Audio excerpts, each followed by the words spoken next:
अस्सलाम वालेकुम लिसनर्स। अज़ाबे आगही।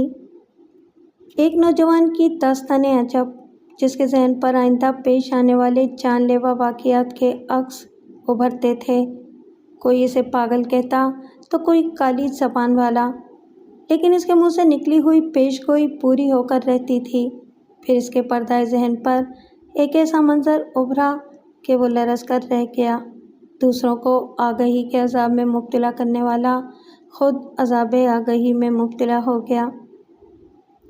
आइए मोहिउद्दीन नवाब के इस नॉवेल का पहला हिस्सा सुनते हैं। पागलखाने का चीफ मेडिकल ऑफिसर मुआयने के लिए आया था और अचानक ही आया था। पागलखाने के अहाते में इसकी कार रुकते देखकर सब घबरा गए थे और जल्दी जल्दी भागते दौड़ते हुए अपने दफ्तर की फाइलों को सलीके से रख रहे थे। क्रिकेट मैच देखने वाले टीवी को अलमारी में छुपा रहे थे। कमेंट्री सुनने वाले रेडियो को मेज़ के नीचे रख रहे थे। फर्श की और दीवारों की सफाई होने लगी थी। सारा अमला यूं हरकत में आ गया था जैसे वो सबके सब खिलौने हों और इनमें चाबी भरकर इन्हें छोड़ दिया गया हो। चीफ मेडिकल ऑफिसर को इख्तिसार में सीएमओ कहा जाता है। वो पिछली सीट पर अपनी लड़की के साथ बैठा हुआ था। कार रुकते ही वहाँ के सिपाही आकर अटेंशन हो गए। एक ने आगे बढ़कर पिछला दरवाज़ा खोला। सीएमओ की लड़की पहले कार से उतरना चाहती थी, लेकिन वो अचानक ठिठक गई। सामने खड़े हुए सिपाही को देखकर इसने ज़ोर से दरवाज़ा बंद किया। फिर अपने बाप से पूछा, पापा, क्या यही लोग पागल हैं? सीएमओ ने खिड़की से झांककर देखा। किसी सिपाही का बेल्ट दुरुस्त नहीं था, किसी के गिरेबान का बटन खुला हुआ था, कोई कुछ देर पहले शेव कर रहा था। ऑफिसर की आमद की खबर सुनते ही ऐसी हालत में चला आया था कि दाढ़ी के बाल कहीं कहीं नजर आ रहे थे। मूंछ एक तरफ से तराशी हुई थी। इसी वक्त पागलखाने का इंस्पेक्टर इंचार्ज दौड़ता हुआ आया। फिर दरवाजे के सामने एड़ियाँ बजाकर अटेंशन हो गया। हाथ उठाकर सल्यूट किया। इसकी गर्दन को हल्का सा झटका पहुंचा तो सर की विग पेशानी की तरफ इस कदर खिसक गई कि दोनों आंखें छुप गईं। वो आधी आंखों से अपने ऑफिसर को देखता रह गया। सीएमओ कार से उतरते हुए बोला, बाहर आओ बेटी, मैं तुम्हें पागलों से मिलाऊं। हमारे सरकारी इदारे का अमला यूँ तो दिमागी तौर पर नॉर्मल होता है, लेकिन कोई बड़ा ऑफिसर अचानक मुआयने के लिए आता है तो ये लोग आधे पागल हो जाते हैं, क्योंकि इन्हें अपना झूठ, अपनी नाअहली और अपने बहुत से फराड छुपाने पड़ते हैं। ये एक दानिशवराना कौल है कि सच को छुपाने वाले लोग पागल ही होते हैं। इंस्पेक्टर ने अपने सर की विग को दुरुस्त करते हुए कहा, सर, मैं ऑफ टाइम में था, अभी दूसरे इंस्पेक्टर की ड्यूटी थी, वो अभी तक नहीं आया है। सीएमओ ने पूछा, जब दूसरा इंस्पेक्टर ड्यूटी संभालने नहीं आया तो तुम्हारा ऑफ टाइम कैसे हो गया? और ये क्या ज़रूरी है कि मेरे इस्तकबाल के लिए विग पहन कर आओ? इसकी बात ख़त्म होते ही एक अधेड़ उम्र का आदमी सफ़ेद एप्रन पहने, गले में स्टेथोस्कोप लगाए तेज़ी से चलता हुआ आया। फिर इसने भी अटेंशन होकर सल्यूट किया और बोला, मैं डॉक्टर ज़ुबैरी हूँ, अभी एक मरीज़ का मुआयना कर रहा था। सीएमओ ने इसे सर से पाँव तक देखते हुए पूछा, क्या तुम्हें खबर नहीं मिली कि मैं आ गया हूँ और तुम्हें पहली फुर्सत में मुझसे मुलाकात करना चाहिए? डॉक्टर ज़ुबैरी ने कहा, जी हाँ, मुझे जैसे ही आपकी आमद की इत्तला मिली, मैं मरीज़ को छोड़कर भागा चला आया। सीएमओ ने तंज़ीह अंदाज में कहा, बहुत खूब। ऑफिसर का इस्तकबाल ज़रूरी है या मरीज़ का मुआयना? वो बौखलाकर मुँह तकने लगा। वो अपनी बेटी का हाथ पकड़कर इनके दरमियान से गुजरता हुआ बरामदे में पहुंचा। वहाँ से खड़े होकर दूर दूर तक बागीचे में नजरें दौड़ाने लगा। लड़की ने पूछा, पापा, आप कहते थे कि तमाम पागलों को सलाखों के पीछे नहीं रखा जाता, जो ख़तरनाक नहीं होते। इन्हें पागलखाने के अहाते में आज़ाद छोड़ दिया जाता है। हाँ बेटे, इन लोगों को देखो, कोई पौधों को पानी दे रहा है, कोई घास काट रहा है, कोई दरख्त के साए में खड़ा सोच में गुम है। उधर 2-4 लोग बैठे बातें कर रहे हैं। ये सब पागल हैं मगर ख़तरनाक नहीं हैं। वो अपने बाप के साथ इस इमारत के दूसरे हिस्से से गुजरने लगी।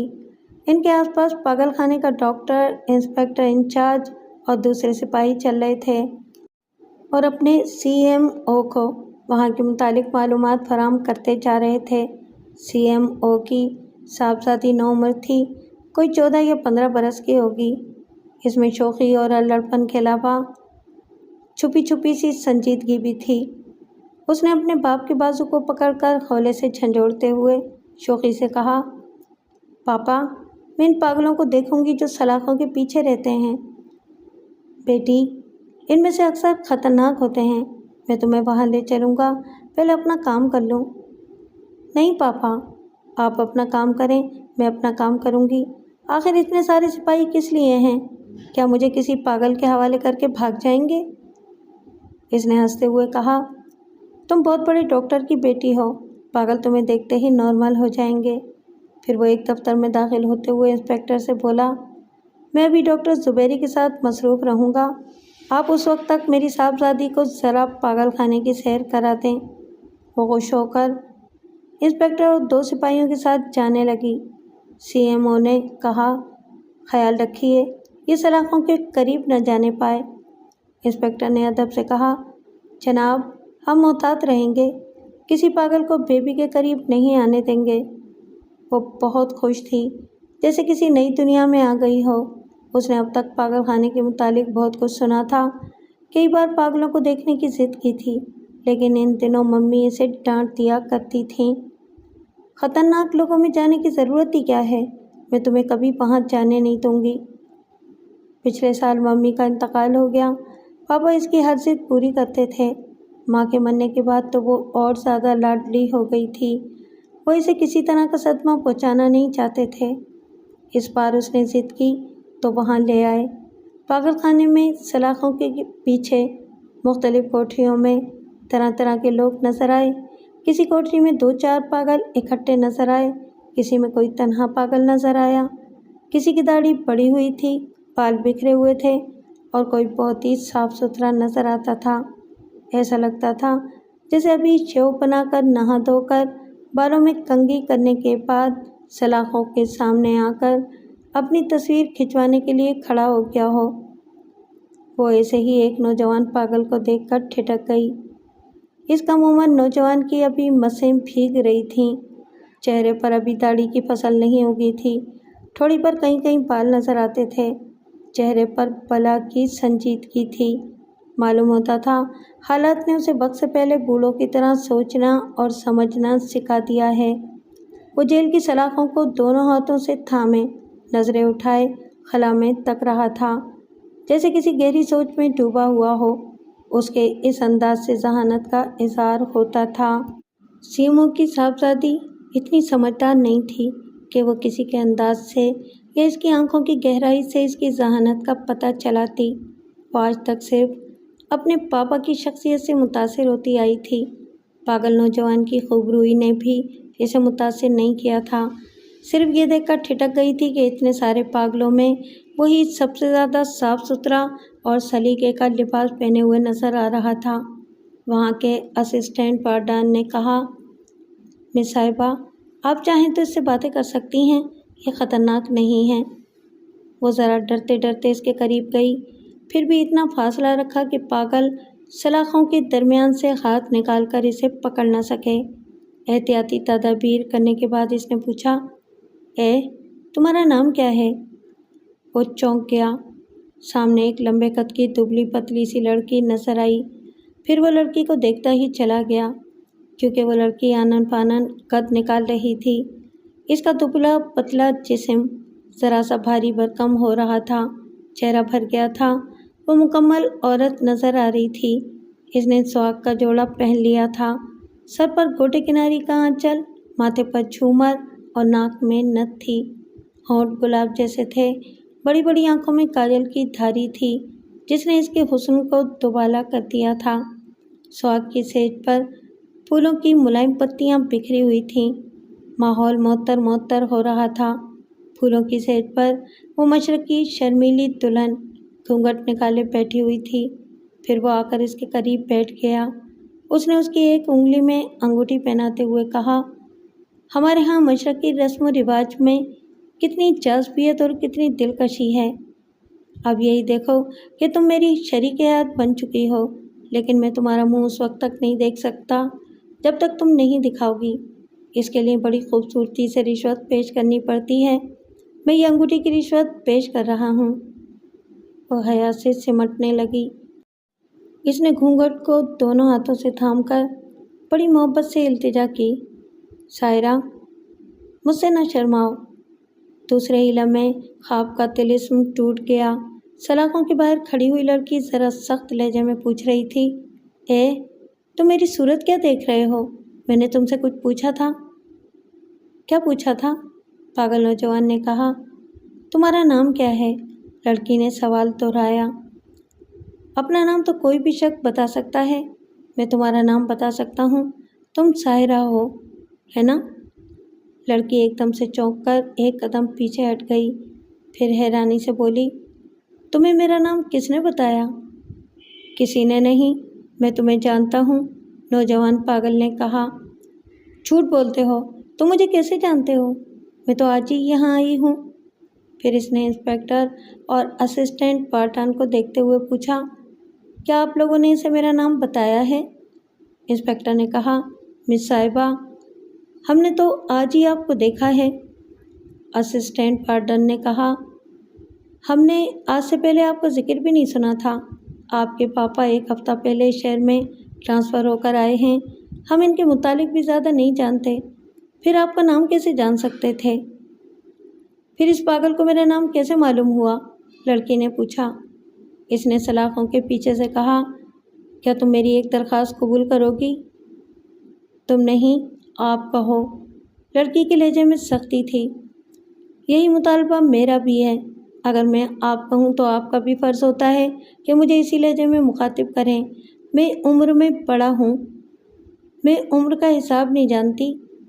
اگر تم نہیں جانتے ہو تو سن لو، میں چیف میڈیکل آفیسر کی بیٹی ہوں۔ بیٹی خواہ کسی شہنشاہ کی ہو، وہ اپنے شوہر کو آپ سے ہی مخاطب کرتی ہے۔ سائرہ نے تقریباً چیختے ہوئے پوچھا، کیا تم نے ابھی کیا کہا؟ وہ بڑی سنجیدگی سے ٹھہرے ہوئے لہجے میں بولا، سائرہ، کیا تم یقین سے کہہ سکتی ہو کہ تمہاری شادی کس سے ہوگی؟ نان سینس، میں اپنے پاپا کو بہت چاہتی ہوں۔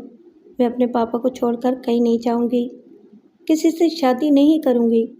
تم یہ سوال کرنے والے کون ہوتے ہو؟ اکثر لڑکیاں جو اپنے باپ سے متاثر ہوتی ہیں، وہ نوعمری میں بھی یہی سوچتی ہیں کہ اپنے باپ کو چھوڑ کر کہیں نہیں جائیں گی، پھر ایک دن دلہن بن کر چلی جاتی ہیں، اور ایک دن تم بھی دلہن بن کر میری زندگی میں آ جاؤ گی۔ وہ غصے سے دونوں ہاتھ بڑھا کر بولی، میں آج تمہارا منہ نوچ لوں گی۔ وہ آگے بڑھنا چاہتی تھی، اسسٹنٹ وارڈن نے اسے پکڑ لیا۔ تب اسے خیال آیا، وہ پاگل کا منہ کیا نوچے گی؟ پاگل خود اسے نوچ کھسوٹ ڈالے گا۔ اسسٹنٹ وارڈن نے کہا، مس صاحبہ، یہ خطرناک پاگل نہیں ہے، آپ کو کوئی نقصان نہیں پہنچائے گا، تاہم احتیاطاً اسے دور رہنا چاہیے۔ وہ غصے سے بولی، تم لوگ سن رہے ہو یہ کیا کہہ رہا ہے؟ پاگل طرح طرح کی باتیں کرتے ہیں، انہیں ایک کان سے سن کر دوسرے کان سے اڑا دینا چاہیے۔ میں پاگل نہیں ہوں سائرہ، میری پیش گوئی پر یقین نہ کرو، لیکن جو ہونے والی بات ہے وہ تو سامنے آئے گی۔ میں پاگل نہیں ہوں، میں سچ کہہ رہا ہوں۔ سائرہ نے اسے ناگواری سے دیکھا، پھر دوسرے ہی لمحے وہ ناگواری زائل ہونے لگی۔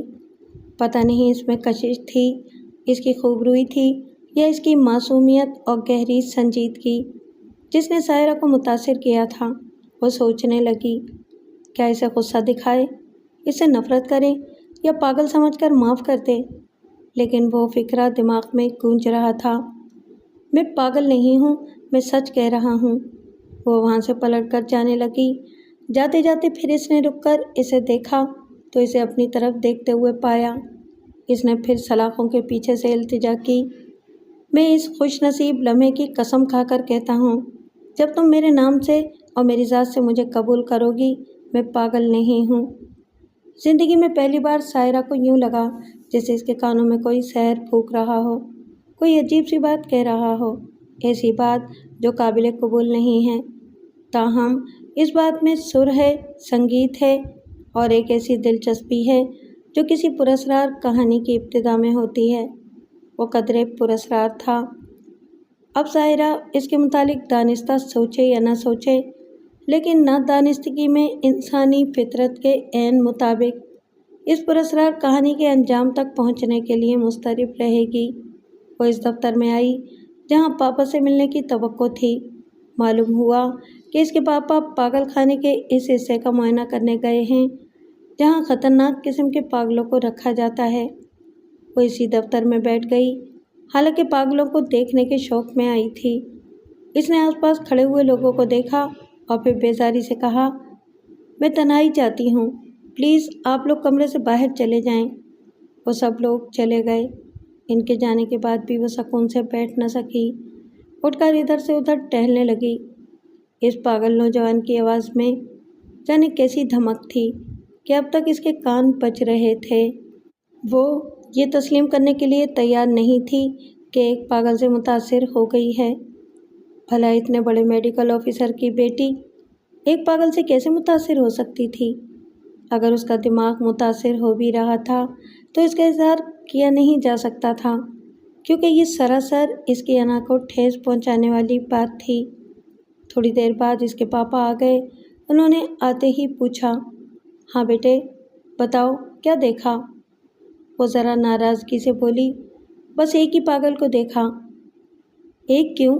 यहाँ तो बहुत से पागल हैं। मैं बहुतों की बात नहीं कर रही हूँ। वो जो एक है बड़ा बदतमीज़ है। क्या उसने तुमसे बदतमीज़ी की? हाँ, कहता था मैं इसकी दुल्हन बनने वाली हूँ। सीएमओ ने एक कहका लगाते हुए कहा, भाई तुम्हें मैं पहले ही समझा चुका था, ये पागल इसी तरह की ऊट पटांग बातें करते रहते हैं। लेकिन पापा, वो किसी तरह से पागल नज़र नहीं आता है। बहुत से पागल ऐसे होते हैं जो बज़ाहिर नॉर्मल दिखाई देते हैं। फिर भी एक बात मुझे परेशान कर रही है, इसे मेरा नाम कैसे मालूम हुआ? किसी ने बता दिया होगा। किसने बताया होगा? क्या मैं पहले यहाँ आ चुकी हूँ? आप भी आज पहली बार यहाँ आए हैं? क्या इससे पहले मेरा जिक्र यहाँ हुआ है? कोई मेरा नाम जानता था? वो सोचने के अंदाज में बोला, हाँ, ये बात ज़रा ताज्जुब खेज़ है। इसने पागल खाने के डॉक्टर से पूछा, क्या तुम बता सकते हो इसे मेरी बेटी का नाम कैसे मालूम हुआ? डॉक्टर ने हंसते हुए कहा, जनाब, ये महज इत्तेफाक हो सकता है। इसकी ज़बान से मिस साहिबा का नाम बस यूं ही निकल गया होगा। सायरा ने कहा, हरगिज़ नहीं। इसका दावा है कि वो मुझे जानता है। फिर मेरा नाम कैसे मुंह से निकल गया? क्या मैं कोई लॉटरी का टिकट हूँ कि इत्तेफाकन एक पागल की ज़बान से मेरा नाम निकल आए? सीएमओ ने कहा, बेबी डोंट बी एक्साइटेड, मैं अभी इस पागल को बुलाकर पूछता हूँ। फिर इसने डॉक्टर से कहा, आप वार्डन के साथ पहुँच जाएं और इसे चेक करें। अगर वो नॉर्मल है तो इसे यहाँ ले आएं। मैं इससे बात करना चाहता हूँ। डॉक्टर और असिस्टेंट वार्डन वहाँ से चले गए। सायरा ने कहा, पापा, हो सकता है कि इस पागल ने मुझे पंजाब के किसी दूसरे अस्पताल में देखा हो, वहाँ किसी से मेरा नाम सुना हो। इसके पापा ने एक सिपाही से पूछा, वो पागल यहाँ कितने अरसे से है? जनाब, तकरीबन 4 बरस से। इसका फ़ाइल लेकर आओ। सिपाही चला गया। इसके जाने के बाद वहाँ का डॉक्टर, वार्डन, इंस्पेक्टर और दूसरे सिपाही इस नौजवान पागल को लेकर कमरे में आ गए। सीएमओ ने इसे देखते ही कहा, इधर सामने आकर खड़े हो जाओ। वो मेज़ की दूसरी तरफ सीएमओ के बिल्कुल सामने आकर खड़ा हो गया। इससे पूछा गया, तुम्हारा नाम क्या है? इसने जवाब दिया, काशिफ मुनीर। सीएमओ इसे गहरी टटोलती हुई नज़रों से देखता जा रहा था। इसने पूछा, तुम्हारी तारीख़ पैदाइश? मैं 15 जून 1950 में पैदा हुआ था। अब तुम्हारी उम्र क्या है? आइंदा जून की 15 तारीख को 18 बरस का हो जाऊंगा।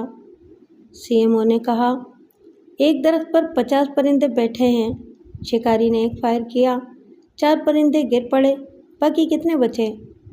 काशिफ ने नहायत संजीदगी से जवाब दिया, इल्म रियाजी के मुताबिक 46 परिंदे बच गए, لیکن ایک پاگل کا امتحان مقصود ہے تو یہ سوال ہی احمقانہ ہے، کیونکہ شکاری کے ایک فائر سے 4 پرندے کبھی نہیں گر سکتے۔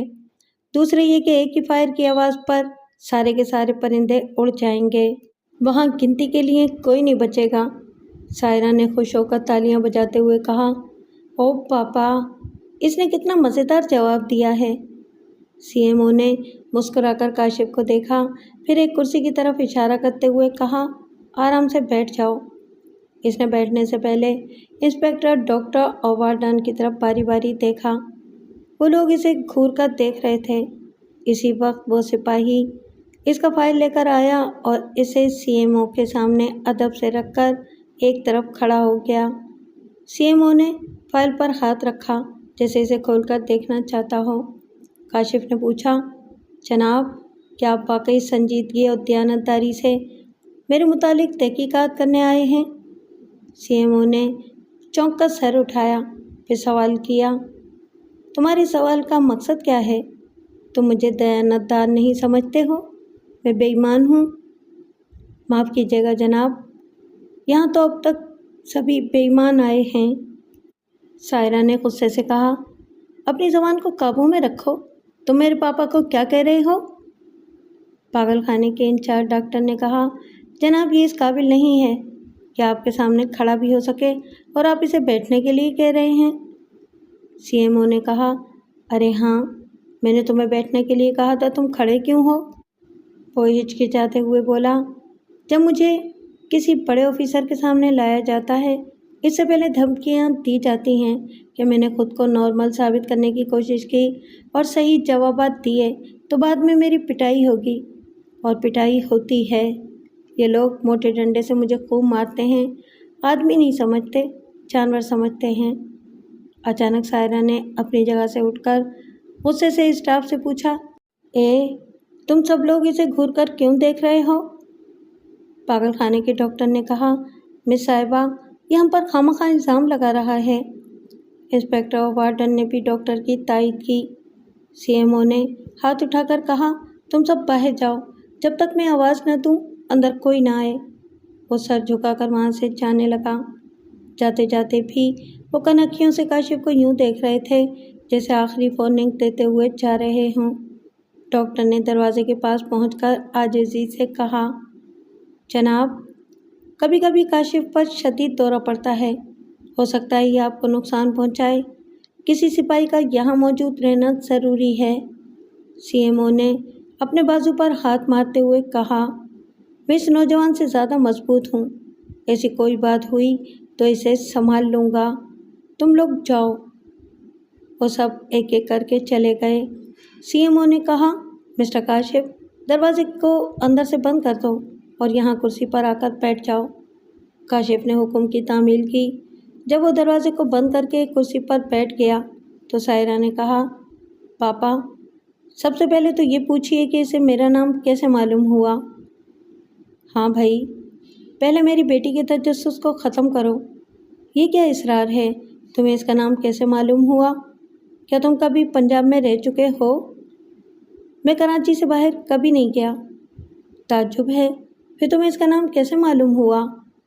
کاشف نے ذرا سر گھما کر سائرہ کو دیکھا، پھر اس کے باپ کو دیکھتے ہوئے کہا، جناب، جب بھی میں اپنے اندر کی بات کسی کو بتاتا ہوں تو کوئی یقین نہیں کرتا، سب مجھے پاگل کہنے لگتے ہیں۔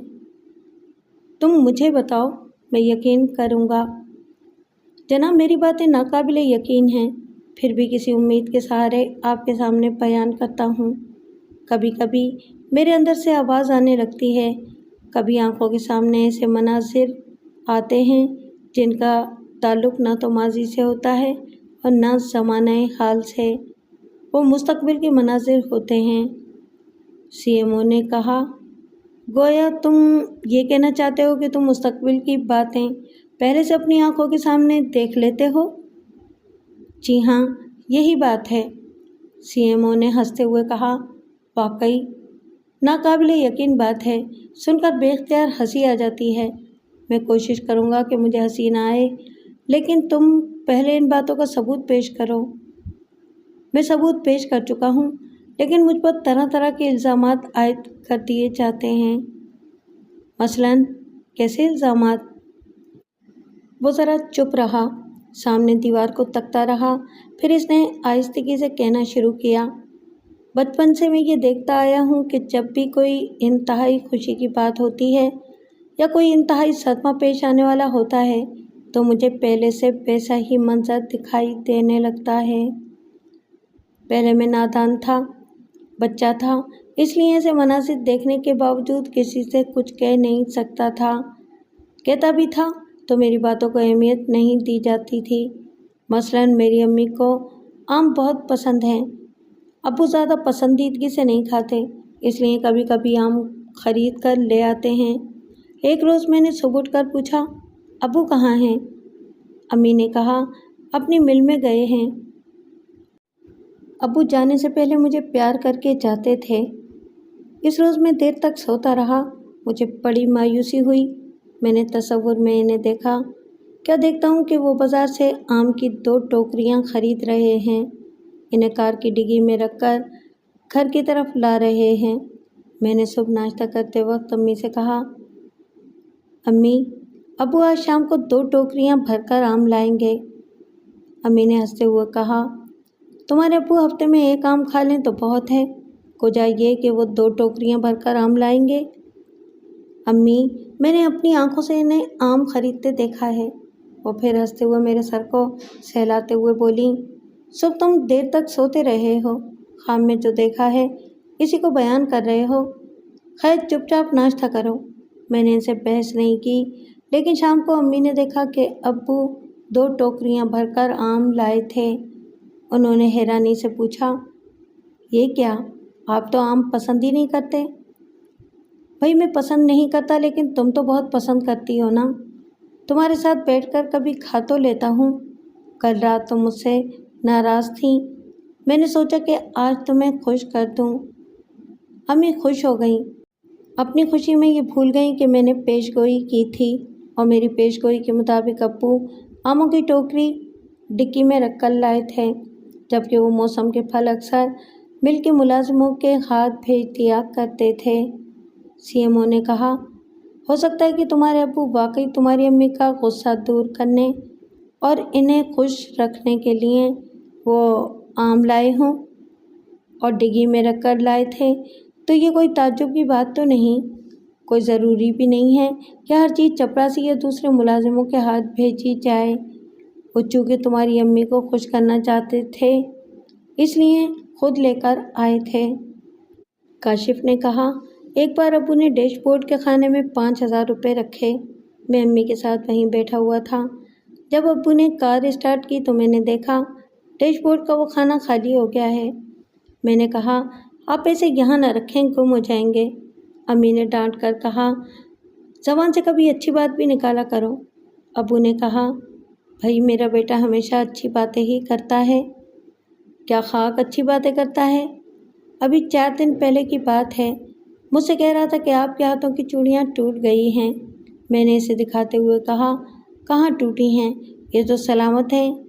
कोई औरत ये बर्दाश्त नहीं कर सकती कि कोई उसके हाथों की चूड़ियाँ टूटने की बात करे। बेटे की जगह कोई और होता तो मैं थप्पड़ मार देती। भाई नादान है, तुम तो ज़रा ज़रा सी बात पर नाराज़ हो जाती हो। नाराज़ होने की बात ही है। इसके दूसरे दिन कालीन के किनारे से मेरा पाँव उलझ गया। मैं लड़खड़ाकर दीवार से टकराई तो मेरे हाथ की चूड़ियाँ टूट गईं। दिल धक से रह गया। मैं आपके लिए फ़ौरन ही दुआएं मांगने लगी। ये मेरा बेटा है, मेरे जिगर का टुकड़ा है। मैं दुनिया में सबसे ज़्यादा इसे चाहती हूँ, लेकिन ये कहे बगैर नहीं रह सकती कि इसकी ज़बान काली है।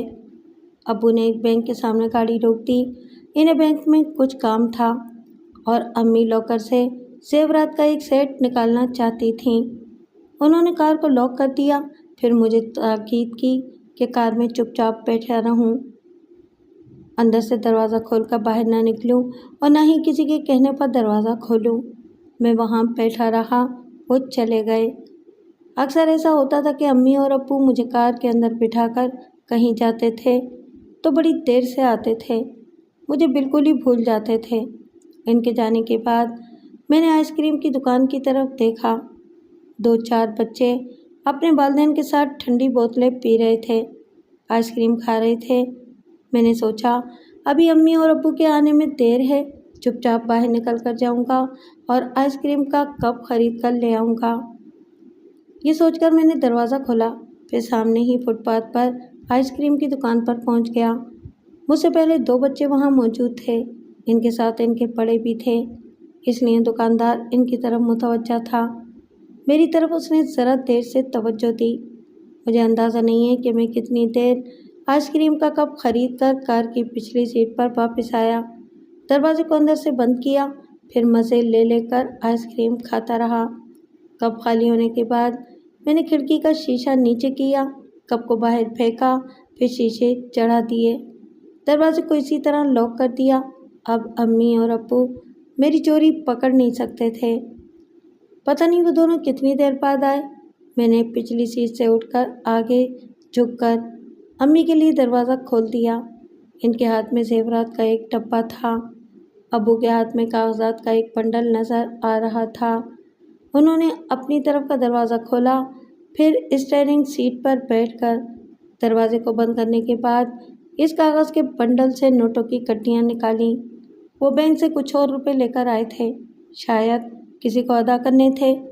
उन्होंने इन रुपयों को रखने के लिए डैशबोर्ड के इस खाने को खोला, फिर जैसा कि मैंने तस्वीर में देखा था, इसके मुताबिक वो खाना खाली था।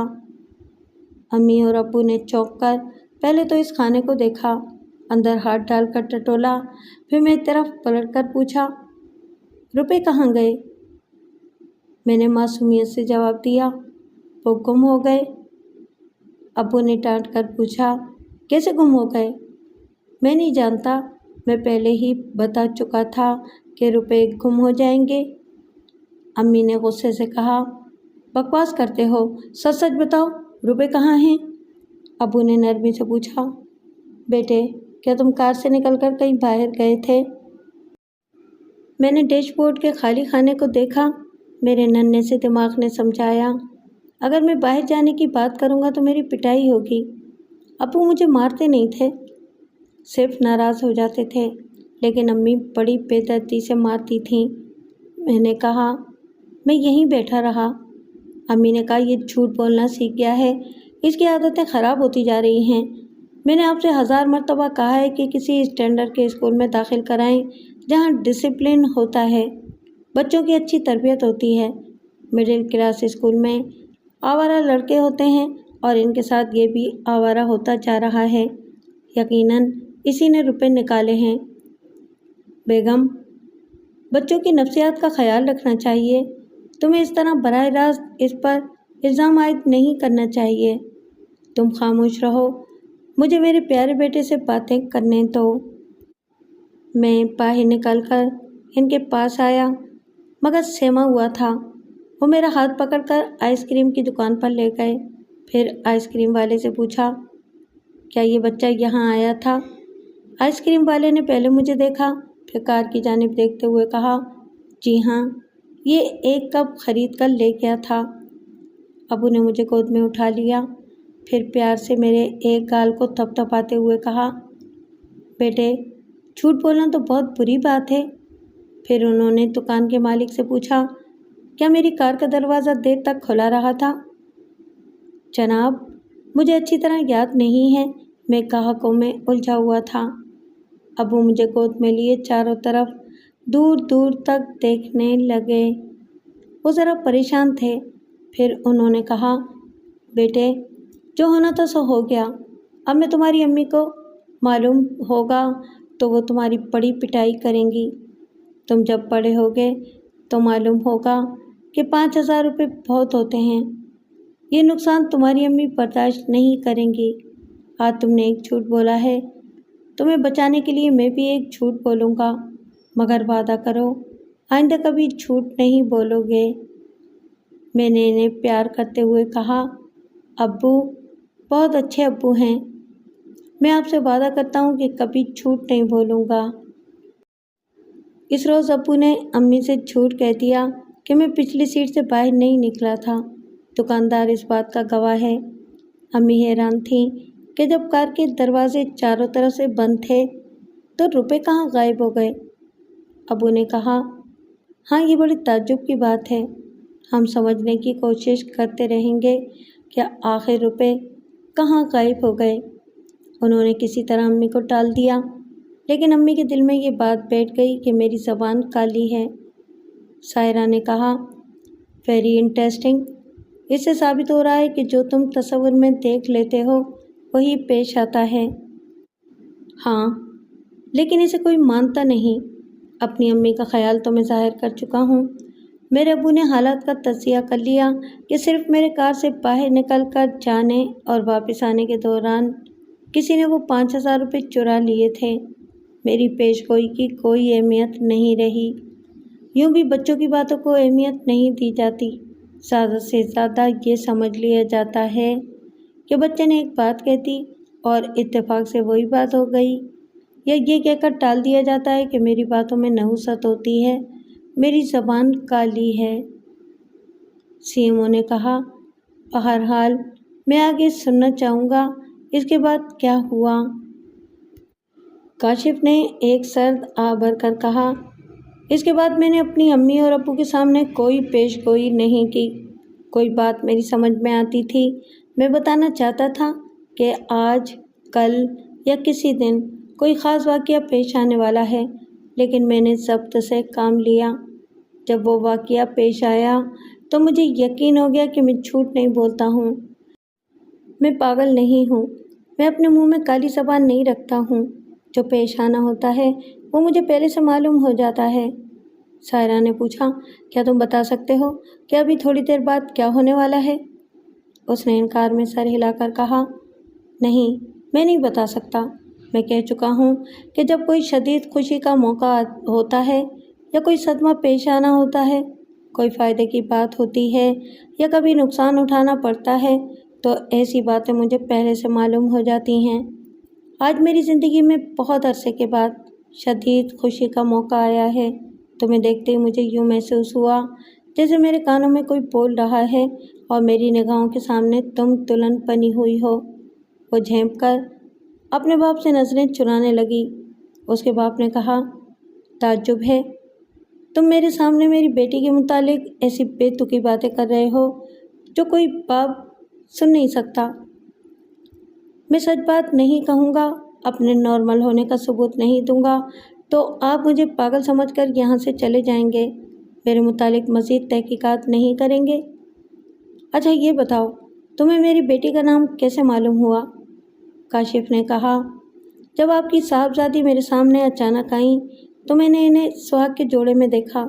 ये दुल्हन बनी हुई थी और मेरे कानों में किसी की आवाज़ आ रही थी। कोई पूछ रहा था, काशिफ मुनीर वल्द मुनीर अहमद, तुम्हारा निकाह अहकाम शरई के मुताबिक आनिसा साहिरा बानो दुख्तर कदीर बेग के साथ बस महर 5 लाख रुपए से कराजुल वक्त पढ़ाया जा रहा है, क्या तुम्हें कबूल है? सीएमओ और साहिरा दोनों ही इसे एकटुक देख रहे थे। इसने कहा, मेरे कानों में जब ये आवाज़ गूंजने लगी तो मैं समझ गया एक न एक दिन मेरी शादी आपकी साहबजादी से होगी। सीएमओ ने हैरानी से पूछा, क्या तुमने पहले मेरा नाम सुना था? हरगिज़ नहीं, मैंने तो आपको देखा तक नहीं था, यहाँ आपका जिक्र कभी नहीं हुआ। मैं हैरान हूँ, तुम्हें मेरी बेटी का और मेरा नाम कैसे मालूम हो गया? मैंने कहा ना, काजी साहब ने निकाह पढ़ाने के दौरान आपका और आपकी बेटी का नाम मेरे कानों में लिया था। सायरा के बाप ने घूसा मेज़ पर मारते हुए कहा, बकवास है। दूसरे ही लम्हे वो संभल गया क्योंकि दरवाज़ा खोलकर इंस्पेक्टर बार्टन और दूसरे सिपाही चले आए थे। जनाब, क्या हुआ? हम पहले ही कहते थे कि ये पागल आपको परेशान करेगा। सीएमओ ने इन्हें घूर कर देखा। मैं तुम लोगों से कह चुका हूँ कि जब तक आवाज़ न दूँ यहाँ ना आना। Now get out. वो फिर बाहर चले गए। काशिफ ने अपनी जगह से उठकर दरवाजे को दोबारा बंद कर दिया, फिर अपनी जगह आकर बैठ गया। सीएमओ ने नरमी से कहा, सॉरी मिस्टर काशिफ, मुझे गुस्से में नहीं आना चाहिए, मगर मैं क्या करूं, अपनी बेटी से बहुत मोहब्बत करता हूं, मगर ये भी समझता हूं कि मेरी बेटी लाखों में एक है। कितने ही लोग इसके रिश्ते की बात करेंगे। मुझे नाराज़ नहीं होना चाहिए। जनाब, मैं वादा करता हूँ अब ऐसी कोई बात नहीं करूँगा जिससे आप नाराज़ हो जाएं। ठीक है, मुझे बताओ कि तुम पागल खाने तक कैसे पहुँचे। अभी बताता हूँ, लेकिन इससे पहले आप ये सुन लें कि आपके यहाँ से जाते ही ये लोग मेरे साथ क्या सलूक करेंगे। क्या सलूक करेंगे? ये हमेशा धमकियाँ देते हैं कि मैं किसी ऑफिसर के सामने नॉर्मल होकर गुफ्तगू ना करूं। करता हूं तो डंडों से मेरी पिटाई करते हैं। अगर कोई ऑफिसर मुझसे मुतासिर होता है और मेरे मुतालिक संजीदगी से तहकीकात करना चाहता है तो इसके जाने से पहले चुपचाप मेरे जिस्म में कोई इंजेक्शन लगाते हैं। इसके असर से मेरे अंदर ऐसा ही जान पैदा होता है कि मैं बयान नहीं कर सकता। मैं तड़पता हूँ और दीवारों से सर टकराने लगता हूँ, चीखने लगता हूँ, सलाखों को पकड़कर झंझोड़ने लगता हूँ। अब से 1 बरस पहले एक ऑफिसर मुझसे मुतासिर हो रहा था। जब उसने मेरी हालत देखी तो इसका इरादा बदल गया। वो मुझसे मायूस होकर चला गया। अब आप बताएं, अगर यहाँ मेरी बातों से आप पूरी तरह मुतासिर हो जाएं, मेरे मुतालिक संजीदगी से तहकीकात करने का वादा भी करें, लेकिन जाते जाते आपको ये खबर मिले कि सलाखों के पीछे पहुँचते ही मुझ पर दौरा पड़ा है और मैं शदीद जुनून की हालत में हूँ, आप और आपकी साहबजादी वहाँ आकर देखें और मुझे वाकई जुनून की हालत में पाएं तो मेरे मुतालिक क्या राय कायम करेंगे? क्या कभी ये सोचेंगे कि मेरे साथ कोई ज़्यादती हो रही है? सीएमओ ने इसे गहरी तशवीश से देखते हुए कहा, मुझे तुमसे हमदर्दी है। अगर तुम्हारे साथ ऐसा होता है तो मैं वादा करता हूँ कि ऐसा नहीं हो सकेगा। तुम ये बताओ यहाँ तक पहुँचे कैसे? वो चंद लम्हों तक सोचता रहा, फिर कहने लगा, इन दिनों में 10 या 11 बरस का था। एक दिन अपनी कोठी के लान में बैठा हुआ किसी सोच में गुम था। कानों में अचानक ही कांच के टूटने की आवाज़ सुनाई दी। फिर मेरी निगाहों के सामने एक मंजर आया। मैंने अम्मी को देखा। इनकी दोनों कलाइयाँ खाली थीं। दोनों हाथों में चूड़ियाँ नहीं थीं। जो चूड़ियाँ थीं वो टूटकर बिखर गई थीं। साहिरा ने इसे टोकते हुए कहा, ये बात तो तुम पहले भी बता चुके हो। हाँ, मैंने एक हाथ की चूड़ियाँ टूटने का जिक्र किया था। उस वक्त अम्मी ने मुझे बड़ी बातें सुनाई थीं। तरह तरह के वाहिमे और अंदेशे इनके दिल में घर कर गए थे। वो दुआएं मांगती रही थीं। बहुत अरसे के बाद मैंने दोनों हाथों की चूड़ियों को टूटते हुए देखा था। अब मैं इनसे कुछ कहता तो वो मुझे बुरा भला भी कहती और मेरी पिटाई भी करती। मेरे तमाम रिश्तेदारों में उन्होंने मशहूर कर दिया था कि मैं काली ज़बान वाला हूँ और एक दिन बहुत जल्द पागल हो जाऊँगा। अगर मैंने अपनी मनहूस बातें न छोड़ी और दूसरों के लिए भी काली ज़बान इस्तेमाल की तो वो लोग मुझे पागल खाने भेज देंगे। शाम को अब्बू आए तो मैंने तन्हाई में मौका पाकर पूछा, अब्बू, चूड़ियाँ टूटने की बात से अम्मी गुस्से में क्यों आती हैं? अब्बू ने पूछा, क्या तुम्हारे दिमाग में फिर कोई कीड़ा कुलबुला रहा है? मार खाना चाहते हो? नहीं, इसीलिए तो आपसे पूछ रहा हूँ। आप बताइए ना, चूड़ियों के टूटने से क्या होता है? बेटे, होता तो कुछ नहीं है, लेकिन औरतें इसे सुहाग की निशानी बनाकर रखती हैं। जब वो बेवा हो जाती हैं, यानी इनके शौहर मर जाते हैं, तो वो अपने दोनों हाथों की चूड़ियाँ तोड़ देती हैं। बिल्कुल, मैंने यही देखा है। अम्मी के दोनों हाथों की चूड़ियाँ टूट गई हैं। उन्होंने चौंक कर मुझे देखा, फिर मुस्कुराकर कहा, इट इज़ ऑल नॉनसेंस। ये सब फजूल बातें हैं। अपनी अम्मी से जिक्र ना करना, वरना वो तुम्हें उल्टा लटका देंगी। मैंने जिक्र नहीं किया, लेकिन रात को अम्मी और अब्बू के दरमियान गुफ्तगू के दौरान बातों से बात निकल गई तो अब्बू ने जिक्र कर दिया होगा। फिर क्या था, अम्मी की रात की नींद हराम हो गई। वो मुझे बुरा भला कहने और कोसने लगीं। इसी वक्त मुझे मारने के लिए मेरे कमरे में आना चाहती थीं, लेकिन अब्बू ने रोक दिया। वो सारी रात रोती रहीं और अब्बू से कहती रहीं कि सुबह होते ही डॉक्टर के पास जाकर मेरा पूरी तरह चेकअप कराएं, कहीं कोई दिमागी बीमारी तो नहीं है। दूसरे ये कि वो कुछ रोज़ तक अब्बू को घर से निकलने नहीं देंगी। खुदा न खास्ता कोई हादसा पेश ना आ जाए। काशिफ की ज़बान काली है, वो कमबख्त जो कहता है वो ज़रूर होता है। हमारे चाचा बशीर अहमद अपनी बीवी और 6 साला बच्ची के साथ हमारी ही कोठी में रहते थे और हमारी मिल में सुपरवाइज़र का काम करते थे। इन्हें भी ये मालूम था कि किसी तरह कार से रुपए गायब हो गए थे और किस तरह मैं मनूस या नीम पागल समझा जाने लगा हूँ। वो अम्मी की तायद करते थे और कहते थे, भाभी लड़का बिगड़ता जा रहा है, आवारा लड़कों की सोबत में रहकर फजूल खर्च हो गया है। वो रुपए जो गुम हुए हैं यकीनन इसके आवारा साथी उड़ा ले गए हैं। दूसरे दिन अब्बू ने अम्मी की तसल्ली के लिए अपना और मेरा डॉक्टरी मुआयना कराया। बाद में डॉक्टर की मुकम्मल रिपोर्ट मिल गई। इन्हें कोई बीमारी नहीं थी और मैं तो था ही नॉर्मल। अम्मी ने कहा कि दफ्तर में जो काम है वो आप घर में बैठकर करें। जिन लोगों से मुलाकात करना है इन्हें कोठी में बुलाकर कारोबारी मामला तय कर लें। अब्बू ने मुझे देखकर कहा, बेटे तुमने तो मेरे लिए मुसीबतें खड़ी कर दी हैं। बहरहाल वो 4 दिन तक दफ्तर नहीं गए। मेरी अम्मी ने चचा जान से कहा, मेरी समझ में नहीं आता मैं इस लड़के का क्या इलाज करूं। चचा बशीर अहमद ने कहा, एक दिन तो इसका मुकम्मल इलाज करना ही होगा। किसी माहिर नफ्सियात से रुजू करें, लेकिन इसके लिए ज़रूरी है कि ये बचपन से जो कुछ कहता आया है और जो होता आया है इसे आप एक डायरी में कलमबंद करती रहें ताकि किसी भी माहिर नफ्सियात को इसकी पूरी हिस्ट्री मालूम हो सके। चचा के मशवरे पर अम्मी ने मेरे मुतालिक लिखना शुरू किया। बचपन से 11 बरस की उम्र तक मैंने 5 मौक़ों पर जो कुछ कहा था और जो कुछ पेश आया था इसके मुतालिक उन्होंने तफसील से लिखा और अपना ख्याल जाहिर किया कि मुझ पर किसी का साया है, मैं नीम पागल हूँ। बहरहाल 5वें दिन अब्बू ने ऐलान किया कि वो दूसरे दिन से दफ्तर जाया करेंगे।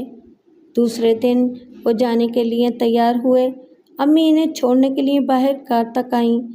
वो कदरे परेशान थीं, बार बार अब्बू को समझा रही थीं, खूब खासी दिमाग रहकर कार ड्राइव करें, गाड़ी ज़्यादा तेज़ न चलाएं, किसी को ओवरटेक ना करें। अब्बू ने हंसकर कहा, मालूम होता है कि आज मैं पहली बार कार चलाने जा रहा हूँ। भाई तुमने इमाम सावन बांध दिया है, जाने क्या कुछ पढ़कर फूक चुकी हो। अब तो अपने दिल को मजबूत करो, मुझे कुछ नहीं होगा। इंशाअल्लाह मैं शाम को बखैरियत वापस आऊँगा।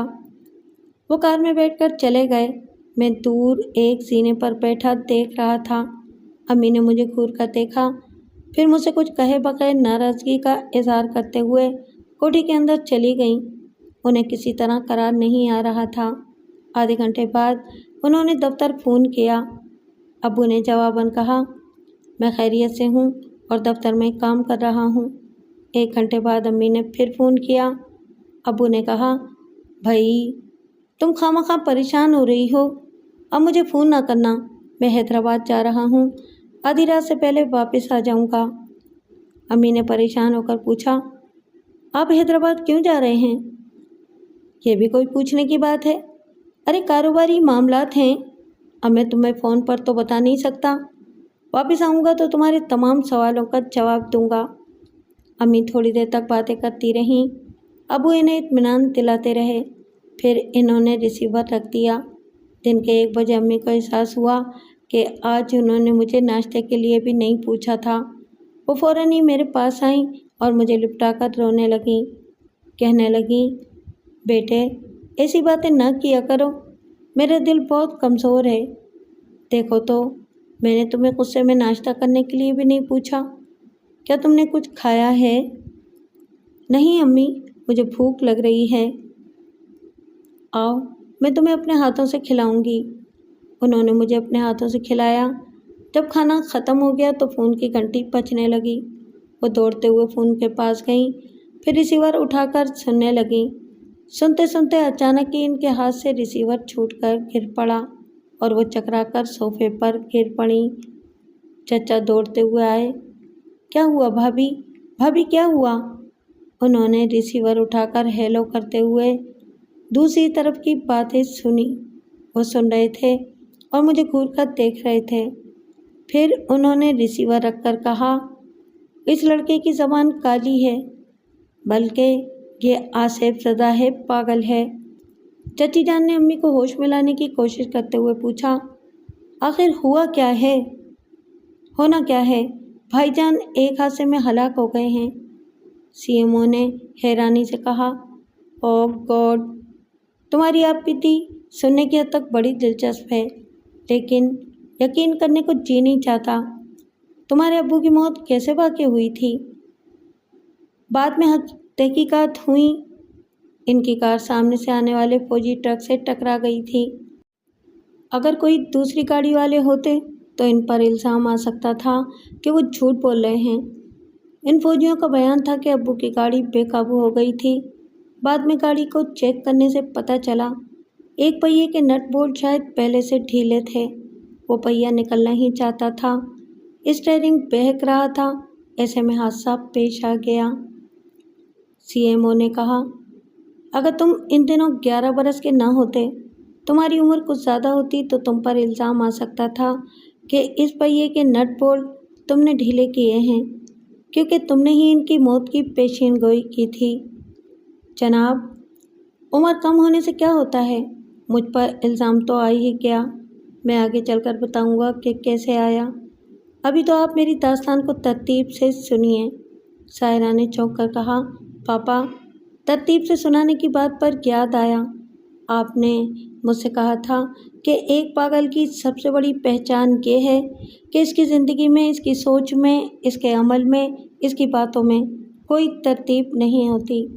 وہ بے ترتیبی سے بولتا ہے اور بے ترتیبی سے عمل کرتا ہے، لیکن مسٹر کاشف بڑی ترتیب اور سلیقے سے اپنی ہسٹری سنا رہے ہیں۔ ہاں بیٹی، میں اس بات کو نوٹ کر رہا ہوں۔ ہاں تو میاں کاشف، پھر کیا ہوا؟ پھر ہماری کوٹھی میں ماتم ہونے لگا، سب رشتہ دار آئے، لیکن سب نے مجھے ایسے گھورا جیسے میں نے ہی اپنے باپ کو مار ڈالا ہو۔ کسی نے کھل کر مجھ پر الزام عائد نہیں کیا۔ تحقیقات کے دوران سوالات کیے گئے کہ اس گاڑی کے پہیے کو کسی نے چیک کیوں نہیں کیا تھا؟ کیا گھر میں ڈرائیور نہیں تھا؟ یا یہ کسی کی سوچی سمجھی سازش ہے؟ ان سوالات کے جواب میں بھی میرے چچا بشیر احمد، میری امی اور دوسرے تمام رشتہ داروں نے میرے خلاف کوئی بیان نہیں دیا۔ ہاں، ایک بات ہوئی، میری امی ماتم کرتی تھیں اور چیخ چیخ کر کہتی تھیں، اس منحوس کو سامنے نہ لاؤ، میں کبھی اس کا منہ نہیں دیکھوں گی۔ اسے دیکھتے ہی میرا دل ہولنے لگتا ہے۔ مجھے کوٹھی کے ایک دور افتادہ حصے میں نظر بند کر دیا گیا۔ سختی سے کہا گیا کہ میں اپنی مرضی سے باہر نہیں آ سکتا، میرے لیے تینوں وقت کھانا پہنچ جایا کرے گا۔ کھیلنے کا وقت ہوگا تو مجھے ایک ملازم باہر لے جائے گا، اسکول کے وقت بھی ایک ملازم مجھے لے جایا کرے گا اور واپس لا کر اسی کمرے میں بند کر دے گا۔ جو پولیس آفیسر ابو کی موت کے سلسلے میں تفتیش کر رہا تھا، اس نے ایک ہفتے بعد ہمارے ہاں فون کیا۔ اس وقت چچا بشیر احمد میری امی کو ذرا بہلانے اور تازہ ہوا کھلانے کے لیے باہر لے گئے تھے۔ میں امی کی غیر موجودگی میں آزادی سے گھوم سکتا تھا۔ انسپکٹر کا فون ہماری چچی نے ریسیو کیا۔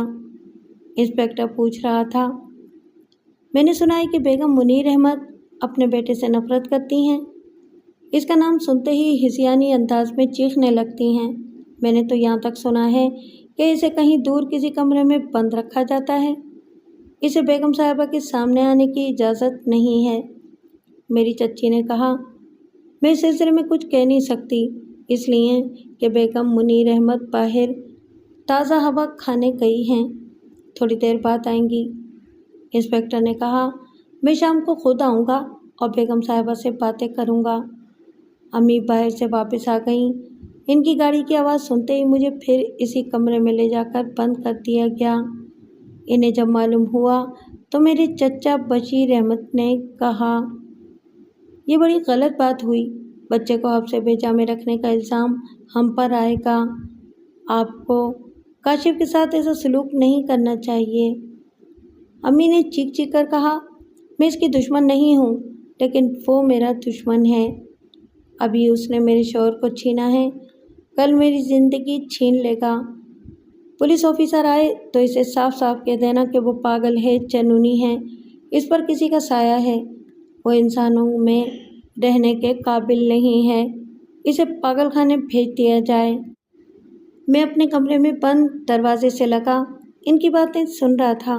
मुझे अच्छी तरह याद है इस वक्त मैं अपनी अम्मी के पास जाने और इनके सीने से लगकर रोने के लिए कितना तड़प रहा था।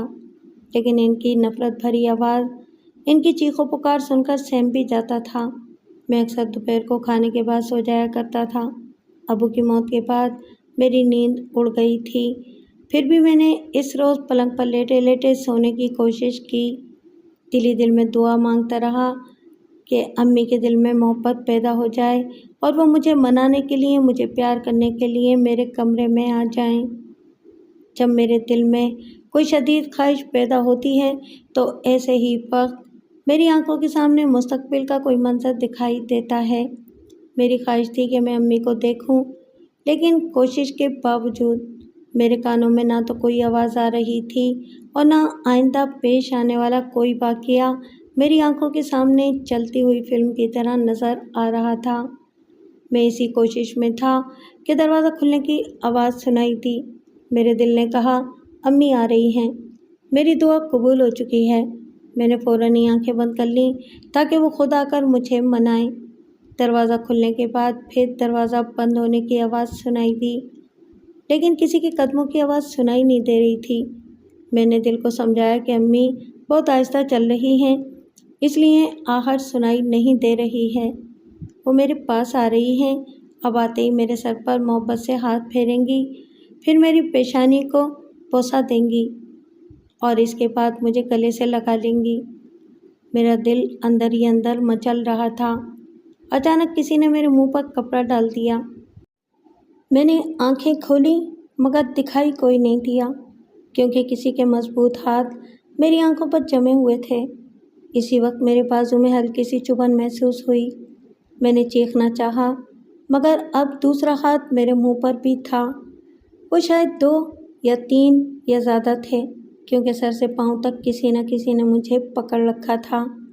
फिर वो मुझे उठाकर चंद कदम के फासले तक गए। इसके बाद एक शख्स ने मेरे मुंह पर और मेरी आंखों पर अपने दोनों हाथ रखे। मुझे पीछे से जकड़े रहा। इसके साथ ही मैंने दूसरों के भागते हुए कदमों की आवाज़ सुनी। जब वो आवाज़ें दूर हो गईं तो जिस शख्स ने मुझे पकड़ रखा था एक ज़ोर का धक्का दिया।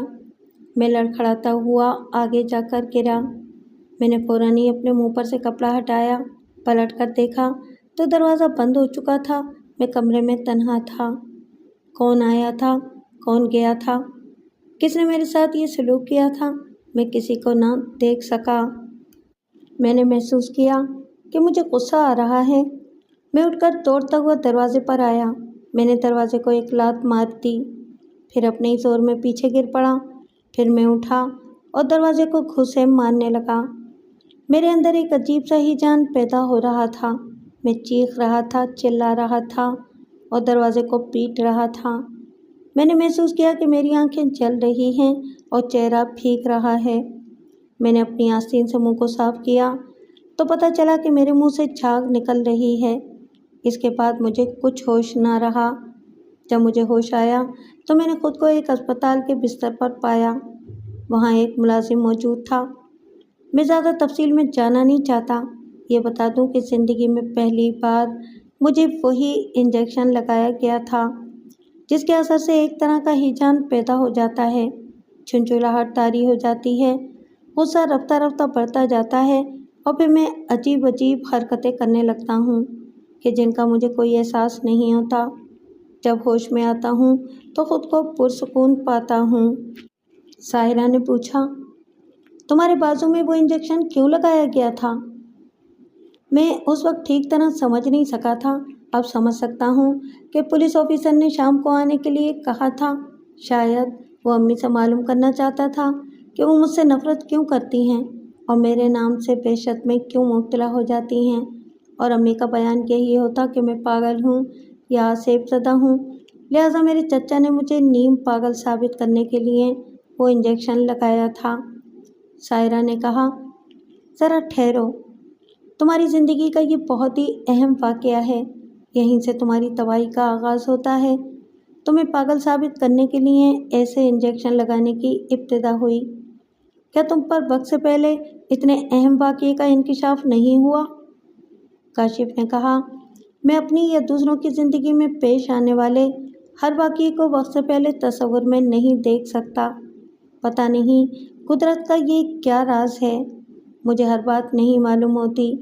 कोई कोई बात वक्त से पहले मेरी निगाहों के सामने आ जाती है। सीएमओ ने कहा, अच्छा, तो पहली बार तुम्हारे वो हीजान अंगेज़ इंजेक्शन लगाया गया और तुम्हें पागल साबित करके यहाँ भेज दिया गया। काशिफ ने इनकार में सर हिलाकर कहा, नहीं, उस वक्त मुझे यहाँ नहीं भेजा गया था। जिस अस्पताल में मुझे होश आया था, वहाँ के डॉक्टर ने 4 दिन के इलाज के बाद बयान दिया था कि मैं दिमागी मरीज़ नहीं हूँ, बल्कि नफ्सियाती मरीज़ हूँ। एक तो बाप के मरने का गम है, दूसरे माँ से मिलने वाली नफ़रत ने मुझे मुश्तइल कर दिया था। अगर मेरे साथ अच्छा सलूक किया जाए तो मैं नॉर्मल रहूँगा। सायरा ने कहा, पापा, आप तो टेक्निकल सवालात करते जा रहे हैं और ये हज़रत जवाब देते जा रहे हैं। मुझे पेशगोई से दिलचस्पी है। इन साहब ने इसके बाद भी तो कोई पेशगोई की होगी। काशिफ ने कहा, हाँ, की थी। मेरे चचा बशीर अहमद ने रफ्ता रफ्ता मेरी अम्मी को समझाया कि मुझे बिल्कुल नज़रों से दूर नहीं कर देना चाहिए और कभी कभी मुलाकात करते रहना चाहिए। वो अम्मी को सैर व तफरीह के लिए बाहर ले जाते थे। दिन रात इनकी खिदमत में यूँ लगे रहते थे जैसे घर के अदना मुलाजिम हों। सुबह अम्मी के उठने से पहले वो उठ जाते थे, इनके लिए चाय नाश्ते का इंतज़ाम करते थे, दिन भर इनके साथ लगे रहते थे। अम्मी कभी तन्हाई चाहती तो कमरे से बाहर जाकर दूसरे कमरे में बैठ जाते और कह देते कि जब भी आवाज़ दोगी मैं हाजिर हो जाऊंगा। गोया कि वो बेदाम गुलाम बने हुए थे। 6 माह के अरसे में ही अम्मी का दिल बहल गया। अब्बू का गम बड़ी हद तक कम हो गया। वह हंसने बोलने लगी। उन्होंने मुझे बुलाकर कहा, देखो, मैं तुम्हें माफ़ करती हूँ। आखिर तुम मेरे बेटे हो। सारी ज़िंदगी तुम्हें सज़ा नहीं दे सकती, इसलिए एक बात का ख्याल रखना, मुझसे हर बात कहना, मगर कोई मनहूस बात ज़बान से ना निकालना, वरना मैं तुम्हें पागल खाने भेज दूँगी। बस इस रोज़ से मैं मोहतात हो गया। मैंने अपने दिल में ऐद कर लिया था कि अब मेरी आंखों के सामने जो भी मंजर दिखाई देगा या जो आवाज़ मेरे कानों में गूंजेगी, उसका जिक्र अम्मी के सामने नहीं करूँगा और मैं अपने इरादे पर कायम हूँ। 2 बरस बीत गए। इसी दौरान कई तरह के वाक़यात वक्त से पहले मेरी निगाहों के सामने दिखाई दिए, लेकिन मैंने इनका जिक्र किसी से नहीं किया। सायरा ने पूछा, वो वाक़यात कैसे थे जिनका जिक्र तुमने किसी से नहीं किया था? काशिफ ने कहा, अगर मैं इनका जिक्र तफसील से करूं तो सुबह से शाम और शाम से सुबह होती रहेगी। सीएमओ ने कहा, बेटी, मिस्टर काशिफ दुरुस्त कह रहे हैं।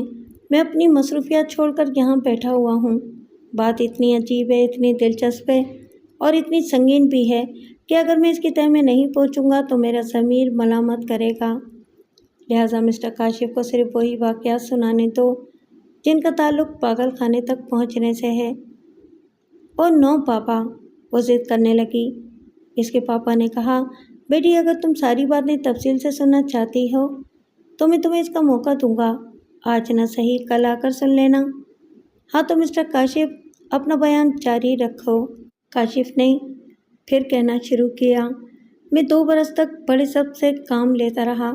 जो वाक़यात वक्त से पहले मेरी आंखों के सामने आते रहे, मैंने इनका जिक्र किसी से नहीं किया। लेकिन 2 बरस के बाद एक ऐसा वाक़या मेरी आंखों के सामने आया कि मैं इसे अम्मी के सामने बयान करने के लिए बेचैन हो गया। सायरा ने बेचैन होकर अपनी कुर्सी पर सीधी तरह बैठते हुए पूछा, वो कौन सा वाक़या था? ओ मेरे खुदा, तुम्हारी सरगुज़िश्त कितनी दिलचस्प है। काशिफ ने इसे संजीदगी से मुस्कुराकर देखा, फिर कहा, मैंने अपनी अम्मी को सुर्ख जोड़े में देखा। वो सुहागन बनी हुई थीं, इनके हाथों में मेहंदी रची हुई थी और वो बहुत खुश नज़र आ रही थीं। सायरा ने खुश होकर कहा, یہ تو بڑی خوشی کی بات ہے۔ یہ بات سن کر تمہاری امی کبھی ناراض ہو ہی نہیں سکتی تھیں۔ میں نے ابو سے کئی بار کہا ہے کہ یہ دوسری شادی کر لیں۔ مجھے بڑا شوق ہے ابو کو دولہا بنتے ہوئے دیکھوں۔ اس کے پاپا نے کچھ جھینپ کر بے بسی سے التجا کی۔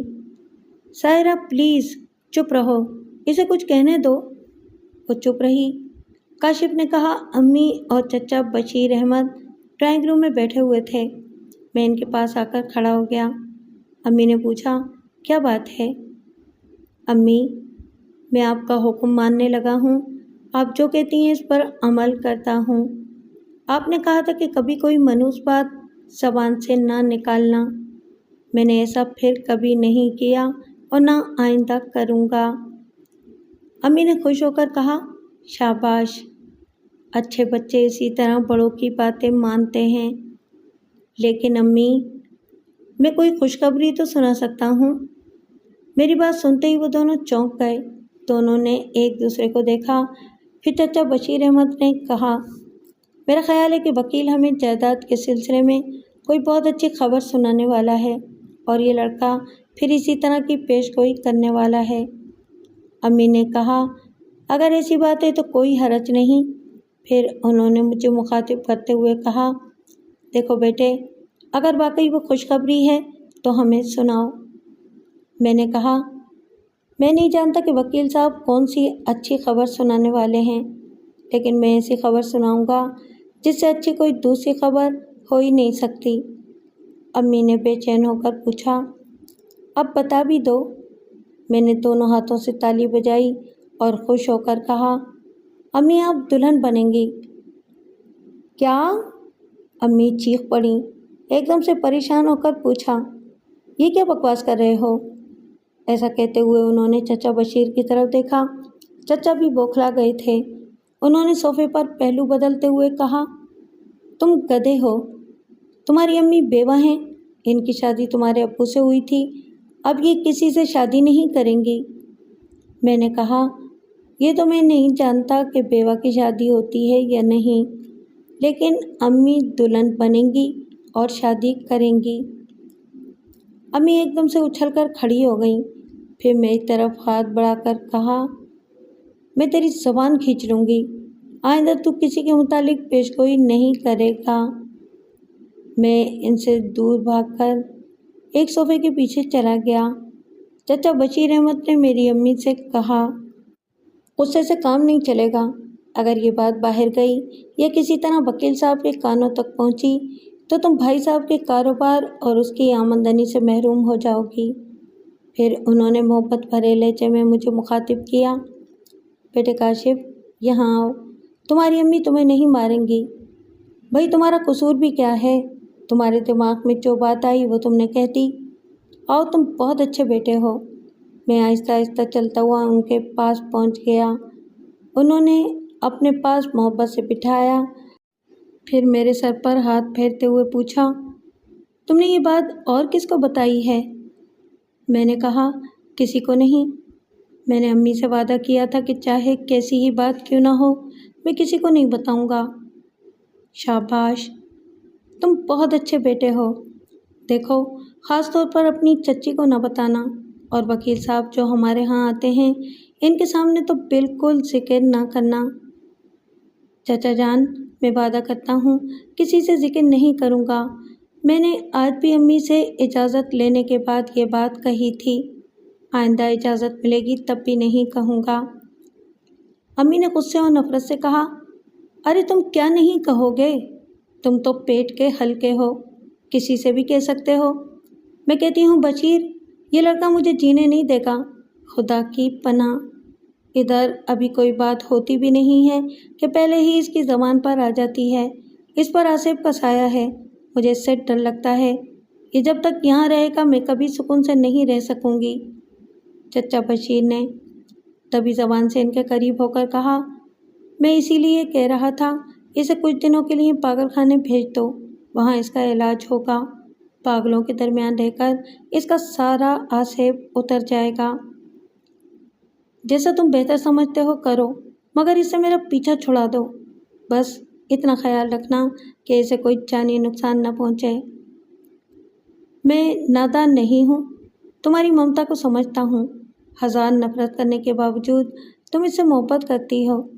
یہ تمہارا بیٹا ہے، اس کی طرف سے اطمینان رکھو۔ ارے یہ تو ایک بچہ ہے میرے سامنے، زہریلا سانپ بھی ہو تو میں اس کا زہر نکال کر اسے زندہ رکھنا جانتا ہوں۔ تمہارا بیٹا سلامت رہے گا، یہ میرا وعدہ ہے۔ وہ مجھے مختلف ڈاکٹروں کے پاس لے جانے لگے۔ ڈاکٹروں کے علاوہ ایک ماہر نفسیات نے بھی میرا معائنہ کیا، مجھ سے طرح طرح کے سوالات کیے۔ چچا بشیر احمد نے صرف ان ڈاکٹروں ماہر نفسیات پر بھروسہ کیا اور انہیں بھاری رقمیں فیس کے طور پر دیں، جنہوں نے اپنی رپورٹ میں مجھے نیم پاگل قرار دیا اور یہ لکھا کہ میں کبھی کبھی غصے، جوش یا جنون میں خطرناک حرکتیں کرتا ہوں، کوئی بھی چیز اٹھا کر کسی پر پھینکتا ہوں، مارنے کے لیے دوڑتا ہوں۔ یہ صورتحال بہت تشویشناک ہے۔ اگر ابھی باقاعدہ علاج نہ ہوا تو اس کی وحشت اور درندگی عمر کے ساتھ ساتھ بڑھتی جائے گی۔ سی ایم او نے کہا، میرا خیال ہے کہ اس طرح انہوں نے مختلف ڈاکٹروں اور ماہر نفسیات سے طبی مشورے حاصل کیے اور تمہیں یہاں بھیج دیا۔ کاشف نے پھر انکار میں سر ہلا کر کہا، ابھی نہیں، یہ تو ان کی ابتدائی تیاریاں تھیں، آگے کی سنیے۔ ان دنوں میں 13 برس کا تھا۔ میرے بارے میں جب یہ بات پھیلنے لگی کہ میں نیم پاگل یا آسیب زدہ ہوں یا مجھ پر دورہ پڑتا ہے اور میں جنون میں مبتلا ہو کر کسی کو بھی نقصان پہنچا سکتا ہوں، تو میں محتاط ہو گیا۔ میں نے قسم کھائی کہ خواہ کچھ بھی ہو، پیش آنے والے واقعات خواہ کتنے ہی دلچسپ ہوں یا دہشت زدہ کرنے والے ہوں یا بہت زیادہ مسرتیں لانے والے ہوں، میں کسی صورت میں زبان نہیں کھولوں گا، کسی کو کچھ نہیں بتاؤں گا، زیادہ سے زیادہ وقت پڑھنے لکھنے میں گزاروں گا، کھیل کود سے پرہیز کروں گا تاکہ دوستوں سے کم ملاقات ہوا کرے۔ میں نے یہ سب کچھ سوچا اور اس پر عمل بھی کیا۔ اس طرح 1 برس اور بیت گیا۔ اس دوران میں نے اپنی اس پیش گوئی کو درست ثابت ہوتے ہوئے دیکھا۔ سی ایم او نے پوچھا، کیا تمہاری امی نے شادی کر لی؟ وہ دلہن بن گئیں؟ ہاں، میں نے حقیقتاً تو ایسا نہیں دیکھا، لیکن اپنے تصور میں انہیں دوبارہ دلہن کے روپ میں دیکھا اور اس بار ان کے دولہا کو بھی ان کے ساتھ دیکھا، اور وہ تھے چچا Bashir Ahmed. C M O نے سر ہلاتے ہوئے کہا، تو گویا تمہیں پاگل بنا کر اس کی آڑ میں کوئی بہت بڑا ڈرامہ کھیلا جا رہا ہے۔ اتنی داستان سننے کے بعد میں یقین سے کہہ سکتا ہوں کہ تمہارے ابو نے اپنی موت سے پہلے جو وصیت نامہ تیار کیا ہوگا، اس کی ایک شق یہ ہوگی کہ تمہاری امی جب تک دوسری شادی نہیں کریں گی، اس وقت تک وہ تمہاری سرپرست اور کاروبار کی نگراں رہیں گی۔ اس وصیت نامے کے مطابق دوسری شادی کرنے سے انہیں نقصان پہنچتا ہوگا، اس لیے انہوں نے چھپ کر تمہارے چچا سے شادی کی ہے۔ تمہارے چچا بھی شادی شدہ ہیں، وہ بھی اس شادی کو ظاہر نہیں کرنا چاہیں گے۔ یہی وجہ ہے کہ جب تم نے پہلی بار اپنی امی کو دلہن بننے کی خوشخبری سنائی تو وہ چراغ پا ہو گئیں اور تمہارے چچا بھی پریشان ہو گئے۔ تمہیں بہلا پھسلا کر انہوں نے تمہاری زبان بند کر دی تاکہ یہ بات آئندہ تم کسی کے سامنے نہ کہہ سکو۔ جی ہاں، میں نے کبھی کسی کے سامنے ذکر نہیں کیا۔ آپ پہلے صاحب ہیں جن سے اتنے عرصے بعد میں یہ بات کہہ رہا ہوں۔ 15 جون کو میں پورے 14 سال کا ہونے والا تھا۔ ابو کی زندگی تک میری سالگرہ بڑی دھوم دھام سے منائی جاتی تھی۔ اس کے بعد یہ سلسلہ ختم ہو گیا تھا۔ امی مجھ سے سہمی رہتی تھیں، وہ بھلا میری سالگرہ کیسے مناتی؟ میں خیال میں اپنی سالگرہ کا کیک کاٹنے لگتا تھا۔ ایسے وقت میں نے تصور میں دیکھا کہ کیک کاٹنے کی چھری میرے ہاتھ میں ہے، لیکن میں کسی عورت کے جسم کو کاٹ رہا ہوں اور وہاں سے خون بہتا جا رہا ہے۔ ساحرہ نے دونوں ہاتھوں کو اپنے کانوں پر رکھ لیا۔ او میرے خدا، یہ کس قدر ہولناک خیال ہے! میں نے آج تک ایک چیونٹی کو بھی نہیں مارا۔ میں تصور میں یہ منظر دیکھ کر پریشان ہو گیا۔ میں نے خوب توجہ سے بار بار دیکھنے کی کوشش کی، آخر وہ عورت ہے کون؟ لیکن وہ مجھے صاف طور سے نظر نہیں آئی۔ شاید وہاں نیم تاریکی تھی یا منظر دھندلا رہا تھا، کوئی ایسی بات تھی کہ میں اس کا چہرہ نہ دیکھ سکا۔ اس رات میں سو نہ سکا، بستر سے اٹھ کر ادھر ادھر ٹہلتا رہا۔ میں نے پہلی بار اپنے آپ کو اتنی بڑی دنیا میں تنہا پایا۔ کوئی میرا ہمدرد، میرا غمگسار نہیں تھا۔ کسی سے میں اپنے دل کی بات کہہ کر اپنا بوجھ ہلکا نہیں کر سکتا تھا، کسی سے مشورہ نہیں لے سکتا تھا، کسی سے پوچھ نہیں سکتا تھا کہ جو کچھ نظر آیا ہے اس کا مطلب کیا ہے۔ مجھے کسی طرح آئندہ پیش آنے والے اس واقعے سے بچنا چاہیے۔ صبح اذان کے وقت میں تھک ہار کر بستر پر اوندھے منہ گر پڑا، رو رو کر اللہ میاں سے کہنے لگا، میرے مالک، مجھے ہر طرح آزمائش میں مبتلا کر، لیکن میرے ابو کی طرح مجھے ایک شریف آدمی کی زندگی گزارنے کا موقع دے، میرے ہاتھوں سے کسی کا قتل نہ ہو۔ چند لمحوں کے بعد مجھے ذرا سکون ہوا، نیند آیا ہی چاہتی تھی۔ میرے دماغ نے کہا، میں یہاں رہوں گا تو میرے ساتھ ضرور کوئی سازش ہوگی۔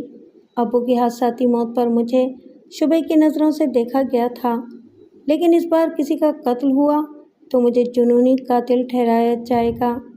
یہ بات دماغ میں آتے ہی میں نے اپنی الماری کھولی۔ میں اپنے جیب خرچ سے چھوٹی چھوٹی رقمیں بچا کر رکھتا تھا، انہیں نکال کر گنا تو تقریباً 3,500 روپے تھے۔ وہ میں نے جیب میں رکھے، پھر وہاں سے نکل کر جانے لگا۔ کمرے سے باہر نکلتے ہی چچی سے سامنا ہو گیا۔ انہوں نے مجھے سر سے پاؤں تک دیکھا۔ میں نے صاف ستھرے کپڑے، جوتے، موزے وغیرہ پہنے ہوئے تھے۔ میرے کندھے سے ایک تھیلا لٹک رہا تھا۔ انہوں نے پوچھا، یہ صبح سویرے تم کہاں جا رہے ہو؟ میں نے بہانہ کیا، بس یوں ہی ذرا ٹہلنے کے لیے جا رہا ہوں۔ وہ میرے قریب آ کر کاندھے سے تھیلا چھینتے ہوئے بولی، جھوٹ بول رہے ہو، اس میں کیا ہے؟ میں نے تھیلے کو پکڑ کر اپنی طرف کھینچا۔ نہیں، یہ میں کسی کو نہیں دکھاؤں گا، اس میں میرے کپڑے ہیں، میرے پیسے ہیں، مجھے چھوڑ دو۔ وہ نرم پڑ گئیں۔ انہوں نے میرے سر پر ہاتھ پھیر کر کہا، بیٹے، اگر تم گھر سے باہر جا رہے ہو تو یہ بری بات ہے، کہاں بھٹکنے جاؤ گے؟ میرے پاس آؤ، میری باتیں سن لو، پھر جو تمہاری مرضی ہو وہ کرنا۔ وہ میرا ہاتھ پکڑ کر اپنے کمرے میں لے آئیں، اپنے پاس بٹھایا اور پھر کہا، تم اب بچے نہیں رہے، لیکن اتنے بڑے بھی نہیں ہو کہ اس گھر کو جہنم ہوتے ہوئے اپنی آنکھوں سے دیکھ سکو یا محسوس کر سکو۔ میں یہاں کیسے زندہ ہوں میں جانتی ہوں۔ بیٹے، یہاں تمہاری چچا اور تمہاری امی جو کھیل کھیل رہے ہیں، اسے میں ایک عورت ہو کر برداشت نہیں کر سکتی۔ میں نے کئی بار تمہارے چچا سے لڑائی جھگڑا کیا، ان کے اس گھناؤنے کھیل کے خلاف آواز اٹھانے کی دھمکی دی۔ جواباً انہوں نے کہا کہ وہ مجھے کھڑے کھڑے طلاق دے دیں گے۔ بیٹا، وہ بڑے چال باز ہیں، طرح طرح کے ہتھ کنڈے جانتے ہیں، مجھے طلاق دینے کے لیے میرے خلاف جانے کیسے کیسے ثبوت فراہم کریں گے۔ میں سہمی سہمی سی رہتی ہوں۔ خدا جانتا ہے، مجھے رب کریم کے بعد یہاں صرف تمہارا آسرا ہے۔ میں ایک ایک دن گن رہی ہوں کہ کب تم بالغ ہوگے، کب تمہارے ہاتھوں میں کاروبار آئے گا اور کب ان کا وہ شرمناک ناٹک ختم ہوگا۔ ایسے میں تم گھر چھوڑ کر چلے جاؤ گے تو پھر میں بالکل بے سہارا ہو جاؤں گی، اور یہاں جو برائیاں پرورش پا رہی ہیں انہیں کوئی ختم نہیں کر سکے گا۔ میں نے کہا، میں امی کے خلاف کوئی بات سننا گوارا نہیں کرتا، وہ جیسی بھی ہیں میری امی ہیں۔ میں آپ کو صاف صاف بتا دوں کہ انہوں نے چچا جان سے نکاح کر لیا ہے، وہ باقاعدہ ان کی بیوی ہیں، اس لیے آپ ان کے خلاف الزام عائد نہ کریں۔ چچی جان نے پوچھا، کیا تمہارے سامنے تمہاری امی نے ان سے شادی کی ہے؟ میرے سامنے تو نہیں کی، میں نے تصور میں دیکھا ہے۔ وہ جھنجھلا کر بولی، جہنم میں گیا تمہارا تصور، کیا ڈاکٹری رپورٹ کے مطابق تم خود کو پاگل ثابت کرنا چاہتے ہو؟ میں نے سہم کر نفی کے انداز میں سر ہلایا اور پھر کہا، میں اب کچھ نہیں کہوں گا۔ تو پھر صاف صاف بتاؤ، تم نے اپنی امی کو دلہن بنتے اور شادی ہوتے دیکھا ہے؟ میں چپ رہا۔ میں نے تصور میں وہ سب کچھ دیکھا تھا، اور میرا تصور آئینے کی طرح صاف اور شفاف اور مستقبل کا سچا عکاس ہوتا ہے، لیکن اسے کوئی مانتا نہیں، لہٰذا میں چپ رہا۔ چچی جان نے مجھے خاموش دیکھ کر پوچھا، کیا اب بھی تمہارے دماغ میں ایسی کوئی بات آئی ہے جو مستقبل میں پیش آنے والی ہو؟ میں نے سر اٹھا کر انہیں دیکھا۔ مجھے آنکھوں کے سامنے وہی کیک کاٹنے والا چاقو نظر آیا جس سے میں کسی عورت کو قتل کر رہا تھا۔ وہ ایسا دہشتناک اور خو رنگ واقعہ تھا کہ میں کسی کو سنانے کی جرت نہیں کر سکتا تھا۔ میں نے انکار میں سر ہلا کر کہا، نہیں چچی جان، اب میری آنکھوں کے سامنے کوئی منظر نہیں ابھرتا۔ تم کہاں جا رہے ہو؟ چچی نے پوچھا۔ بس میں یوں ہی صبح سے شام تک باہر رہنا چاہتا ہوں، یہاں میرا دل گھبرا رہا ہے۔ مجھے اپنا یہ تھیلا تو دکھاؤ، انہوں نے قدرے تیز آواز میں کہا۔ میں نے تھیلے کو سمیٹ لیا کیونکہ اس میں 3,500 روپے تھے۔ چچی نے زبردستی تھیلے کو مجھ سے چھیننے کی کوشش کی، پھر ہم دونوں میں چھینا جھپٹی شروع ہو گئی۔ وہ کبھی سمجھا رہی تھیں اور کبھی ڈانٹ رہی تھیں۔ اگر تم مجھے تھیلے کو نہیں دیکھنے دو گے تو میں شور مچاؤں گی، پھر تم یہاں سے جا نہیں سکو گے۔ آخر میں نے تھیلے کو ان کے حوالے کر دیا، جس میں سے انہوں نے 3,500 روپے نکال کر گنے۔ اس کے بعد پوچھا، اتنی رقم لے کر کہاں جاؤ گے؟ تم صبح سے شام تک تفریح کرنا چاہتے ہو، اس کے لیے تو 50 روپے کافی ہیں۔ یہ 50 روپے رکھو، لیکن پہلے اپنی امی کو اپنے جانے کی اطلاع دو۔ امی وغیرہ کو میری کوئی فکر نہیں ہے، نہ پرواہ ہے۔ آج کل میں آدھی رات کو بھی آتا ہوں تو کوئی مجھ سے کچھ نہیں پوچھتا۔ یہ کہہ کر میں وہاں سے چلا آیا۔ چچی جان نے میری بہت بڑی رقم ہتھیا لی تھی۔ میں رقم کے بغیر باہر کچھ عرصہ بھی نہیں رہ سکتا تھا۔ پھر بھی مجھے امید تھی کہ کسی دوست سے قرض لے کر کچھ روز باہر گزار لوں گا۔ کوٹھی سے نکل آنے کے بعد میرے پیچھے وہاں جو کچھ ہوا وہ ساری باتیں بعد میں مقدمات چلنے کے دوران مجھے معلوم ہوتی رہیں۔ ہوا یہ تھا کہ چچا جان کہیں چھپ کر میری اور چچی جان کی باتیں سن رہے تھے۔ میرے جانے کے بعد انہوں نے چچی جان کو سمجھایا کہ وہ یہ تمام باتیں رشتہ داروں کے سامنے بیان کریں اور ذرا نمک مرچ لگا کر۔ مثلاً میں 25,000 روپے لے کر گھر سے نکل رہا تھا تو چچی جان نے وہ رقم مجھ سے چھین لی اور کہا، یہ شریف لڑکوں کے لچھن نہیں ہیں۔ اس پر میں مشتعل ہو گیا۔ چچی جان کو گالیاں دینے لگا، مار ڈالنے کی دھمکی بھی دی، لیکن چچی جان نے وہ رقم واپس نہیں کی۔ بعد میں غصے سے تل ملاتا ہوا چلا گیا۔ چچی جان نے یقیناً چچا جان سے اس کے بدلے ہوئے رویے کی شکایت کی ہوگی اور اس کے اور امی کے متعلق کچھ برا بھلا کہا ہوگا۔ مرد ایسے موقع پر عورت کو سبز باغ دکھا کر اپنی بات منوانا جانتے ہیں، لہٰذا چچا جان نے بھی اپنی باتیں منوا لی ہوں گی۔ میں تمام دن اپنے دوست کے ساتھ گھومتا رہا، اسی کے گھر کھانا کھایا۔ ان دنوں ہماری کوٹھی ناظم آباد میں تھی اور میرے دوست کا مکان لیاری میں تھا۔ ہم اتنی دور تھے کہ کوئی مجھے وہاں آ کر تلاش نہیں کر سکتا تھا، اگر کرتا بھی تو ہم چھپنا جانتے تھے۔ ویسے میں یہ تمام باتیں بچگانہ ذہن سے سوچ رہا تھا۔ میرے چچا مجھ سے زیادہ چالاک تھے، انہوں نے پہلے ہی میرے پیچھے آدمی لگا رکھے تھے۔ ہم فلم کا آخری شو دیکھ کر آ رہے تھے کہ راستے میں 4 آدمیوں نے مجھے گھیر لیا۔ ایک نے میرے منہ پر ہاتھ رکھا، دوسرے نے میرے ساتھی کو ایک تمانچہ مارا، پھر اسے اٹھا کر ایک طرف پھینک دیا۔ وہ سہم کر وہاں سے بھاگتا چلا گیا۔ وہ لوگ مجھے اٹھا کر ایک گاڑی میں لے آئے، دھمکی دی کہ شور مچاؤں گا تو مجھے مار ڈالیں گے۔ سہما ہوا میں چپ چاپ بیٹھا رہا۔ آگے جا کر انہوں نے میری آنکھوں پر پٹی باندھ دی۔ مجھے پتہ نہیں تھا کہ وہ لوگ مجھے کہاں لے آئے ہیں۔ گاڑی رکی تو میں ان کے سہارے گاڑی سے باہر آیا۔ ان میں سے 2 آدمی مجھے 2 طرف سے تھام کر کہیں لے جانے لگے۔ تھوڑی دیر بعد میں رک گیا۔ ایک نے سرگوشی کی، یہ سیڑھیاں ہیں، سنبھل کر چڑھو۔ میں سیڑھیاں چڑھنے لگا۔ مجھے یاد آیا میری کوٹھی کے پچھلے حصے میں ایک لوہے کا زینہ ہے جو گردش کرتا ہوا زمین سے دوسری منزل تک جاتا ہے۔ اس زینے کے اوپری سرے پر ایک برآمدہ ہے۔ برآمدے میں جو پہلا کمرہ آتا ہے وہ چچا جان اور چچی جان کا بیڈ روم ہے۔ وہ لوگ میرے اندازے کے مطابق مجھے چچا جان کے کمرے میں لے آئے۔ وہاں بالکل خاموشی تھی، کہیں سے کوئی آواز نہیں آ رہی تھی۔ جو لوگ مجھے لے کر آئے تھے وہ بھی خاموش تھے۔ پھر مجھے اپنے بازو میں سوئی کے چبھنے کا احساس ہوا۔ میں کرانا چاہتا تھا، میرے منہ پر ہاتھ رکھ دیا گیا۔ کئی لوگوں نے مجھے جکڑ رکھا تھا۔ کوئی 25-30 سیکنڈ گزر گئے۔ کسی نے آہستگی سے کہا، لو اسے پکڑو۔ میں نے ہاتھ آگے بڑھایا تو کوئی چیز میرے ہاتھ میں آئی۔ میں نے محسوس کیا کہ وہ چاقو کا دستہ تھا۔ اس وقت میں اپنے دل کو تیزی سے دھڑکتا ہوا محسوس کر رہا تھا۔ میرے اندر ایک عجیب سی ہلچل پیدا ہو رہی تھی اور یہ ہلچل بڑھتی ہی جا رہی تھی۔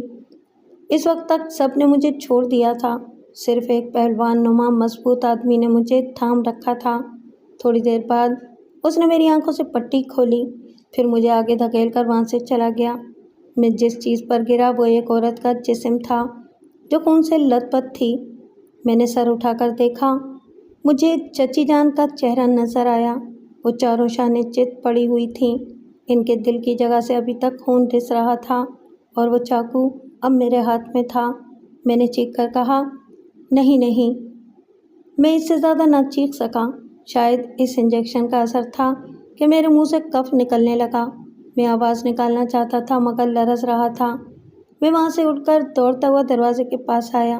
بیڈ روم کا دروازہ کھلا ہوا تھا، لیکن انہوں نے سینے کے دروازے کو باہر سے بند کر دیا تھا۔ وہاں کوئی نہیں تھا۔ انہوں نے اس بات کا خیال رکھا تھا کہ بیڈ روم کا دروازہ باہر سے بند کیا جائے گا تو یہ میرے خلاف سازش سمجھی جائے گی۔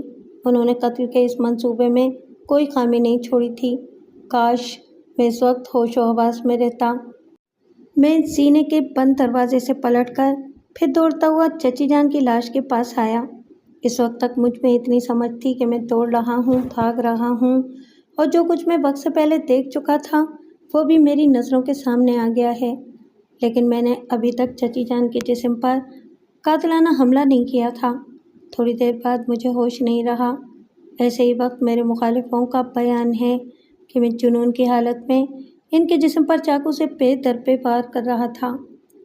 اپنی داستان سنانے کے بعد کاشف نے ایک سر داغ بھر کر کہا، میں نے جو تصور میں دیکھا تھا وہ پورا ہوا۔ میں نے یقیناً جوش، جنون اور پاگل پن میں چچی جان کے جسم پر چاقو سے حملے کیے ہوں گے، لیکن میں قاتل نہیں ہوں۔ سی ایم او نے تائید میں سر ہلا کر کہا، تمہاری چچی جان تمہارے بیان کے مطابق پہلے سے قتل ہو چکی تھیں۔ تم نے ایک مردہ جسم پر وار کیا تھا، اور وہ بھی اس انجیکشن کے اثر کے تحت۔ تم اپنی چچی جان کے قاتل نہیں ہو۔